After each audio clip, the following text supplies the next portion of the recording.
Hi friends, இப்போ நம்ம coconut shell வச்சு ஒரு உண்டியல் தான் பண்ண போகிறோம். ஃபஸ்ட்டு சாண்ட் பேப்பர் வச்சு அந்த கோகோனட் ஷெல்லை நல்லா தேய்ச்சிக்கோங்க. அதுக்கப்புறமா ஆர்ஷா பிளேட் எடுத்து மேலே வந்து ஓட்டை போட்டுருங்க. ரெண்டு சைடு வந்து ஆர்ஷா பிளேட் வச்சு போட்டுருங்க. அதுக்கப்புறமா வந்து அது வந்து நல்லா காயின் உள்ளே போதா பார்த்துட்டு, அப்புறம் என்கிட்ட இது இருந்தது, அனபாண்ட் இருந்தது, அதை வச்சு நான் ஒட்டிட்டேன்.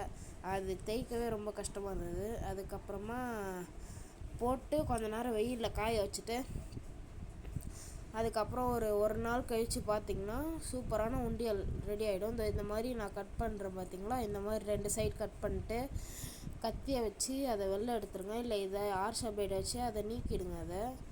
அந்த காயின் போகிற சைஸ் இருக்கணும். அதுக்கப்புறமா இந்த கம் வச்சு தான் ஒட்டினேன். இது என்ன அனபாண்டா எதுன்னு சொல்ல தெரில, அதனால தான் அனபான்னு சொன்னேன். அதுக்கப்புறமா இதை நல்லா ஒட்டிட்டு, ஃபஸ்ட்டு ஒட்டினேன், கீழே மட்டும் ஒட்டினா வரவே இல்லை. அதுக்கப்புறம் மேலெல்லாம் ஒட்டிட்டேன்.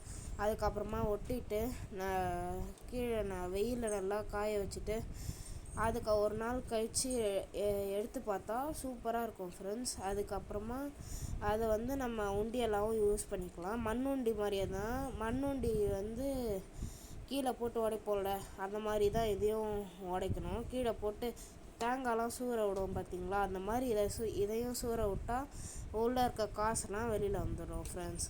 அவ்வளோதான் ஃப்ரெண்ட்ஸ். அதுக்கப்புறம் இதுக்கு ஸ்டாண்டு வந்து டேப் இருந்தால் அதை வச்சு ஒட்டிட்டேன். பாய், நெக்ஸ்ட் சந்திக்கலாம்.